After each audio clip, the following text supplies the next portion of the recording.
We're going to look at what the cloud has to say in terms of who should be engaged in this work of love.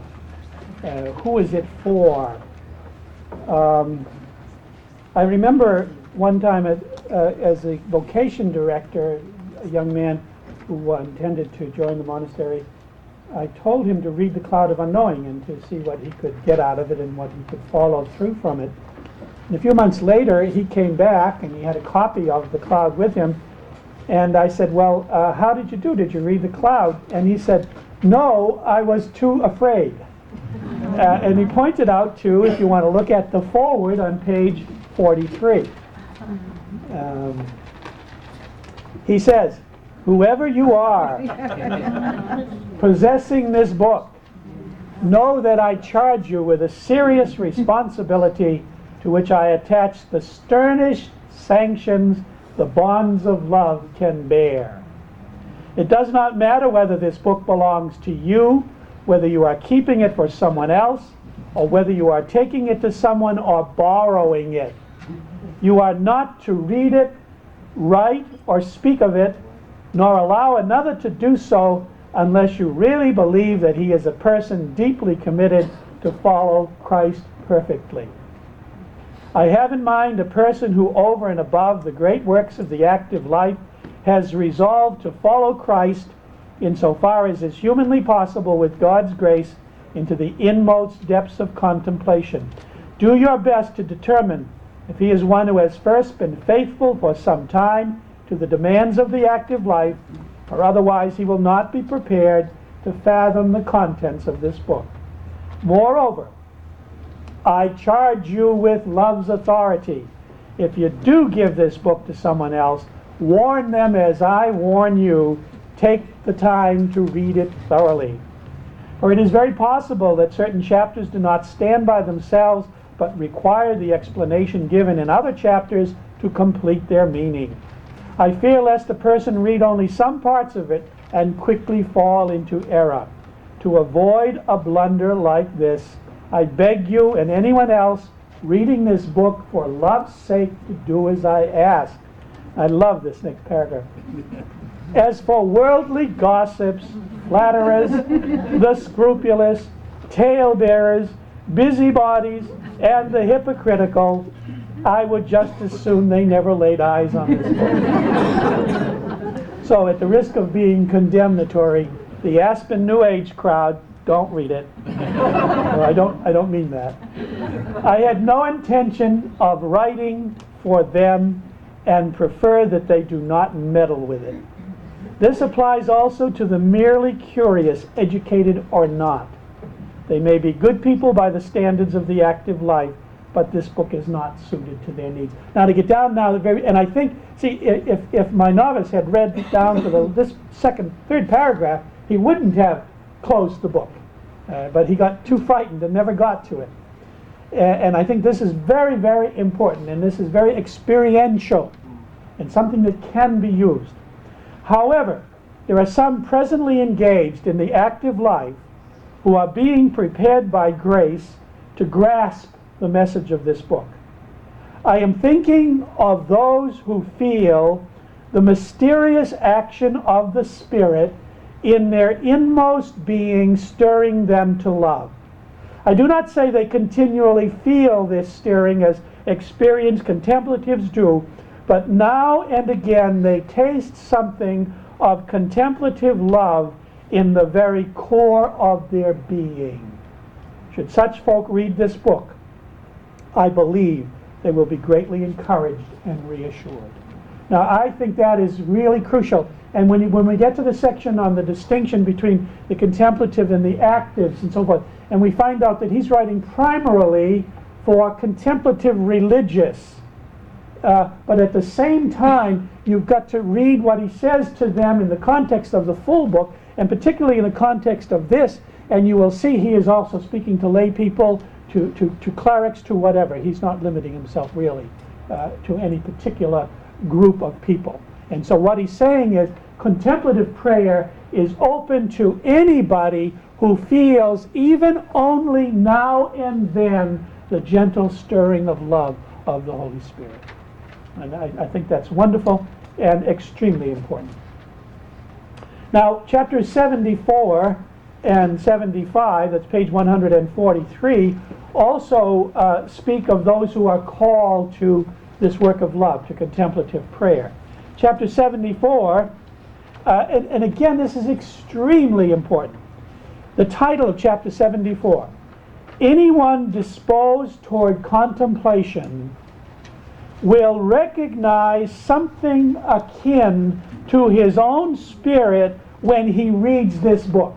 I'd like to repeat that 1,000 times. When you read this book, do you recognize something akin to your own spirit? That is just my experience 150 times that I've read this book.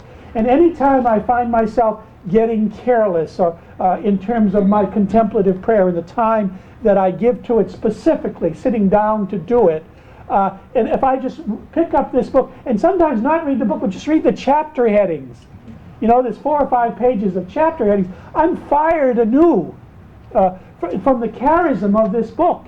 And it's something that still endures and that you can relate to, and it communicates itself. So it says, anyone disposed toward contemplation will recognize something akin to his own spirit when he reads this book, and that only such a person should be allowed to read or hear this book. And the admonitions of the foreword are repeated. And then he says in the first paragraph, should it seem that the way of prayer I have described in this book is unsuited to you spiritually or temperamentally, feel perfectly free to leave it aside and with wise counsel seek another way in full confidence. Now, you know, that means is the way of contemplative prayer of the cloud of unknowing is not the only way. And you get this in workshops and you get a lot of questions. Can I use music? Can I use a focal point? And I say, no, you can't do any of those things. You say, no, this is not the tradition of the cloud. And if you want to follow the tradition of the cloud, this is not done. But there are other traditions in which these ways are followed, and if they are suitable to you, go for them. See that? But again, my own experience has been, though, that I don't know, it's hard to give figures, but 95% of the people that I have taught, of the thousands and thousands I have taught, the way of the cloud relates to them. And using particularly these 2 criteria, do you feel the stirring of love, and do you recognize something akin to your own spirit in this book? And if you can say yes to that, then you should be following this method. So again, about the 7th line down, he says, read this book over 2 or 3 times. The more often you read it, the better, for that much more shall you grasp its meaning. Again, I stand as a witness to this. I still read it. I will continue to read it. And every time I reread it or sections of it, I will get new insights from it. I'm totally confident of this from my past experience. So parts that seemed difficult and obscure at first may perhaps become obvious and clear as you read it again. See, it's always new. It seems to me that anyone whom grace has drawn to contemplation will not read this book without feeling that it speaks of something akin to his own spirit. Should you feel this way and find it helpful, thank God with all your heart, and for love of him, pray for me.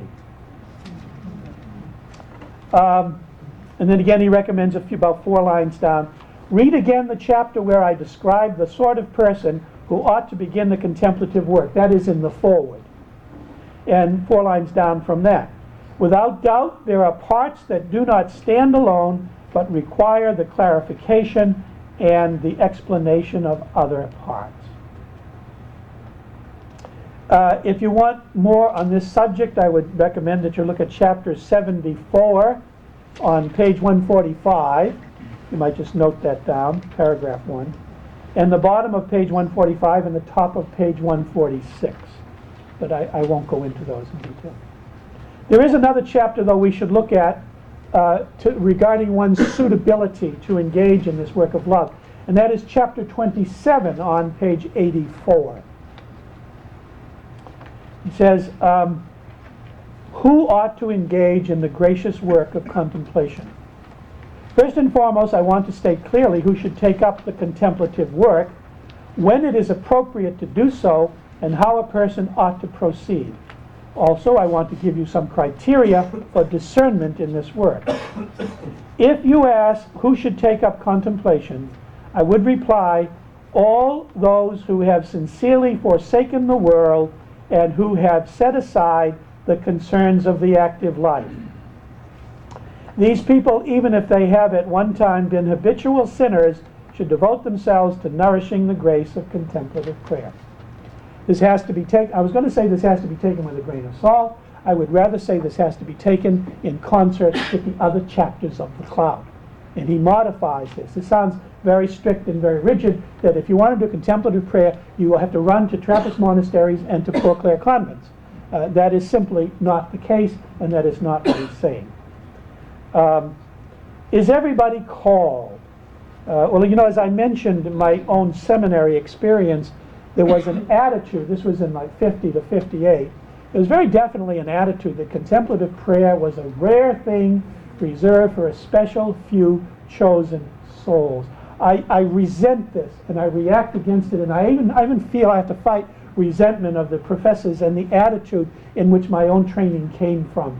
And this is one of the things, one of the first things I did, even as a simply professed monk, when I was retreat master giving retreats at Spencer, was to teach diocesan priests contemplative prayer. And on one of them, it even worked.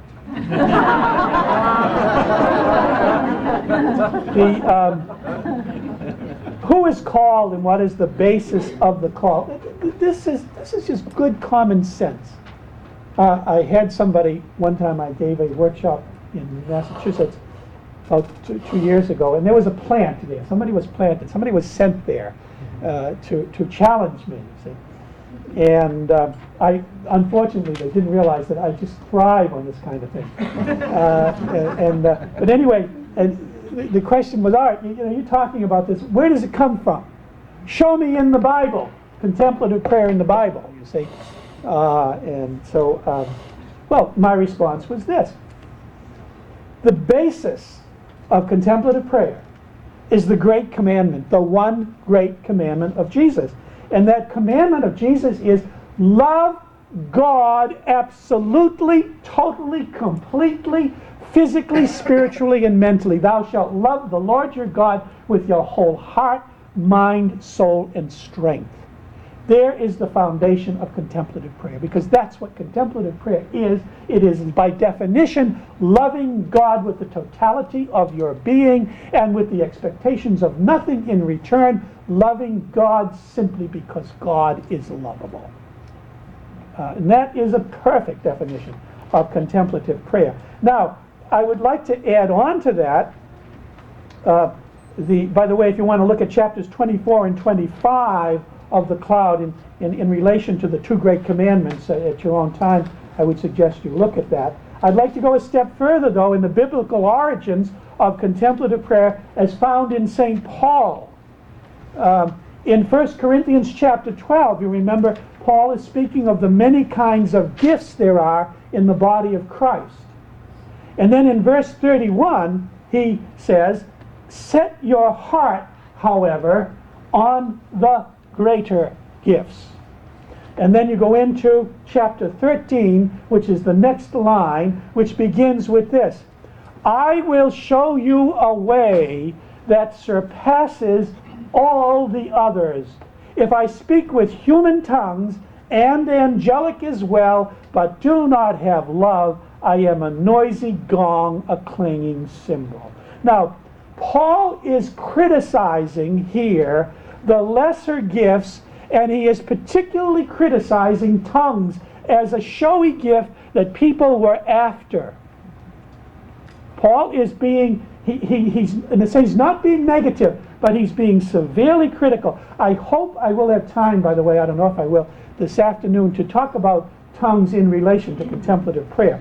But Paul is criticizing the lesser gifts with an emphasis on tongues, but he is also emphasizing he is also saying that prophecy, faith that works miracles, and almsgiving, these are showy, he's saying. And if I've got all these things, if I give my body to be burnt and have not the greatest gift, which is charity, I have absolutely nothing. This is very, very strong. It's strong in the positive sense and it's strong in the critical sense.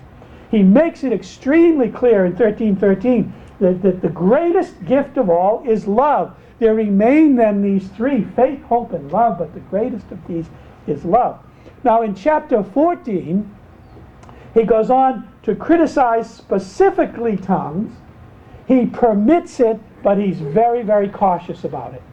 And in this regard, with apologies, I'd like to digress a moment, and I would like to make a specific reference to the program, the TV program that Mother Angelica sponsored on centering prayer. On chapter 18, page 72 of The Cloud, he says this. Chapter 18, page 72. These people will, he's talking about people who will not understand contemplative prayer. And he says, these people will unearth every kind of dire tale, both true and false, about others who have taken up this way of life and ended up in terrible evils. Assuredly, they have nothing good to tell. I remember this priest saying on Mother Angelica's program, you can be open to the devil, and in the background is, oh, Father. That's that kind of thing, you know. Now, I also have to be careful because the Cloud really admonishes us, be kind to these people, you know, be kind. But yet at the same time, I want to be, as one of my seminary professors used to say, be kind but firm. The priest himself on this program was very unsure of himself. It was poorly done. If she had hired me to do this, I could have refuted it much better than he did. But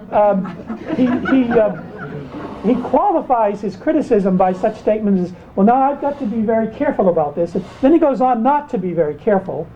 And he speaks of centering prayer as opening oneself to the devil. And then I really couldn't believe my ears when he said, and he said this is a pretty accurate quote, if you want to pray, ask for the gift of tongues. St. Paul says, don't ask for the gift of tongues, but love is the gift you want, the higher gift. Contemplative prayer is the work of love. He's saying, don't do that, ask for tongues. I couldn't believe what I was seeing, the exact opposite. So anyway, two further comments. I would like to say, if we have time later on to speak about tongues, maybe if I don't, somebody could bring that up in the question period. And then this idea of opening up to the devil. I've had this from people who were inspired by this group. And my response, it might be helpful to you, is this. Look, if you sit down and you do your proper preparation and you do your opening prayer, and then you start offering your prayer word as an expression of the fullness of your love for God, you asking your Father for bread, is he going to hand you a scorpion? I mean, I think it's blasphemy. I really think it's blasphemy. And the Cloud of Unknowing says that. I think maybe I can find that chapter later on. I don't have it at hand at the moment. He's saying there's no way the devil can enter into the will when it's loving God. There is simply no way. So we'll leave that for the moment. Now, requirements for beginners. Look at who is a beginner, or who should do this prayer. What should they do? What are the requirements? And again, I think if we look at the foreword on page 44 and the second paragraph, and that's again a reference to someone who feels the mysterious action of the Spirit in their inmost being stirring them to love. Anybody can answer that question. Did you ever, or do you ever, even only occasionally, feel the stirring of the Spirit calling you to love? People can answer that very simply with a yes or no. And anyone who gets as far as you are, in other words, you know, in the presence of an instructor in contemplative prayer, is there because they've had that feeling. And there's another thing too. Some people might say, and I think justly so, all right, this is the work of love, and in this it's a naked intent of love, thrusting toward God. But do I really love God?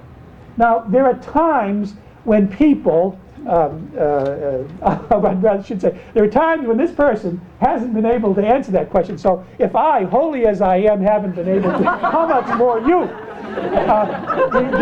There are times when you really don't know if you can give a positive yes to that. Do I really love God? Am I screwed up? Am I mixed up? Is this, am I deceiving myself and all of that? Well, it's an easy question to answer, and again, it's based on the 4 levels of William of St. Thierry. They're all love, and one of them is attraction, the first level. And so you can't answer this question, do I really love God? Can you answer this question, do I really want to love God? Anybody can answer that question. See? If you can answer that question, then you love God. Because that's the attraction. The attraction is love, and that comes from God, and love can only come from God. You see? So it's not a problem. It's not a problem. So the spiritual masters will always say that the attraction or the desire for God is love. The desire for love is love. Now, it's worth, again, calling to mind here, we're talking about the requirements for beginners, that section that I read in chapter 28 where he says that one should purify the conscience of all particular sin through the sacrament of reconciliation. And also I would refer you here to chapter 56 where he says we should also follow the common doctrine and the guidance of the church. And there's again where I find, in teaching, centering prayer, the strength of using the cloud of unknowing, you see, as an expression of the common doctrine and the guidance of the church, even with the threat of quoting Cardinal Ratzinger. Now we're going to start at least looking a little bit at what we call methods or techniques. Now, the cloud says again and again, I think about 6 times, that there is no method. There cannot be a method, and then he goes on and spends about 70 chapters giving the method. And he says there are no techniques, and he has just finished giving 2 techniques on distraction. Now, so we have to understand what he's talking about, okay? When he talks about methods, he is referring to initiating contemplative prayer, not the process of going through it.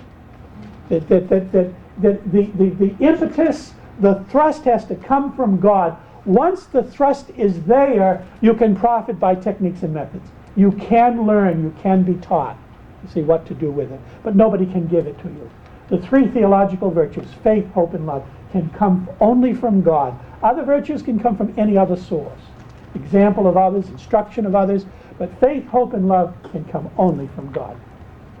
So again, what he says about the methods of contemplative prayer have to be taken in the context of the entire book.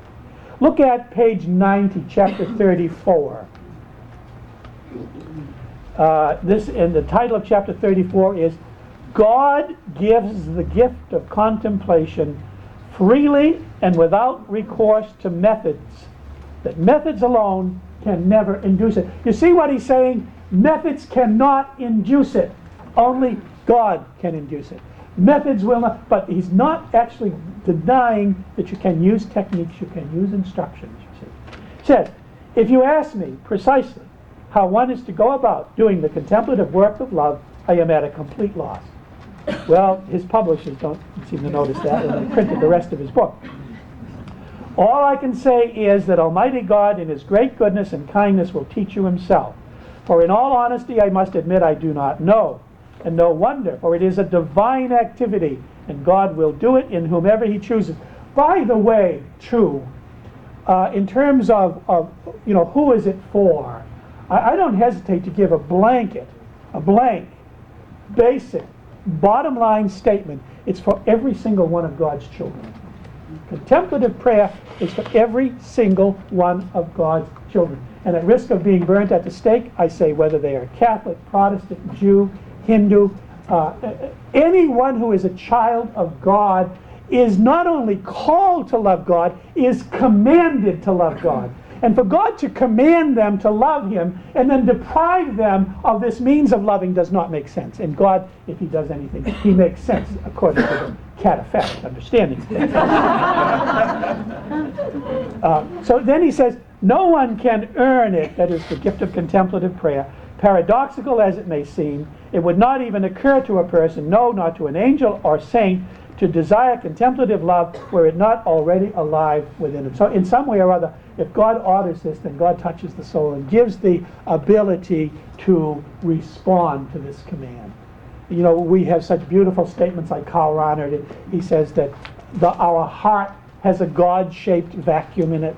Well, if God has given us a God-shaped vacuum and he doesn't fill it, something's wrong. And St. Augustine says our hearts were made for God and they cannot rest until they rest in God. We're not a complete human being until we love God.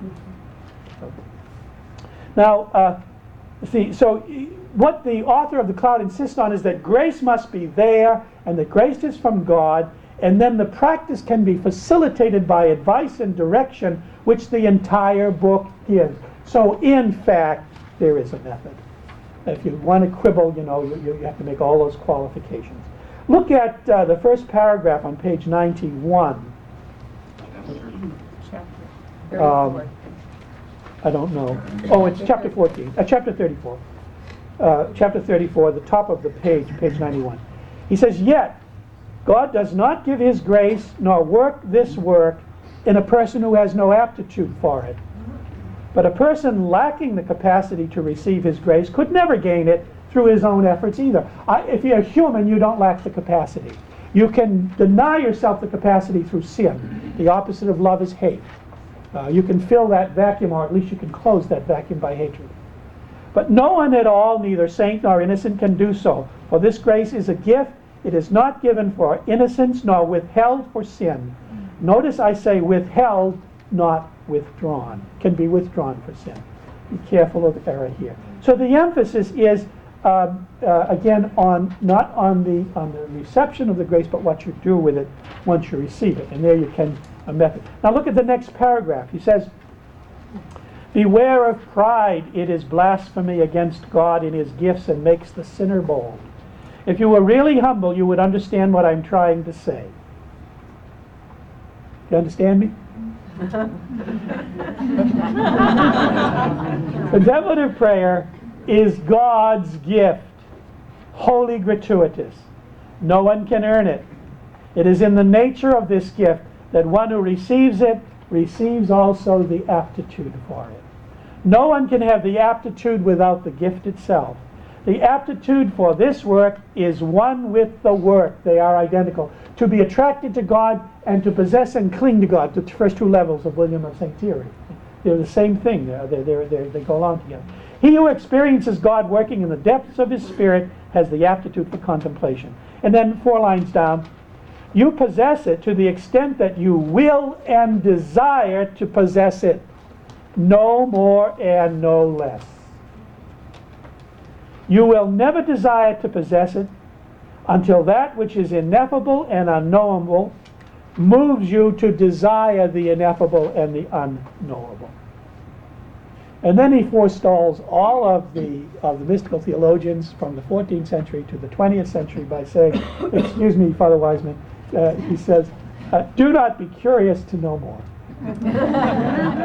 I beg you, only become increasingly faithful to this work until it becomes your whole life. But he does belong to an anti-intellectual movement.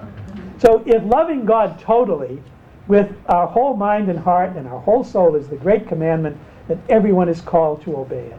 Everyone is called to this work of love in some form or other, even if it's not according to the approach of the cloud of unknowing. But because everyone is called, that means everyone has the aptitude. We have the necessary graces. And their willingness to receive the grace is the sign that they are called to contemplative prayer, and this comes from God and from no other source. And this is basic Christian theology. The theological virtues, faith, hope, and love, come only from God and no other source. Love is available to all of God's children because it's commanded them. Now, the question remains, what about the work of love as specifically taught by the cloud? And we can call this, and we'll deal with this in a moment, the method of the cloud of unknowing.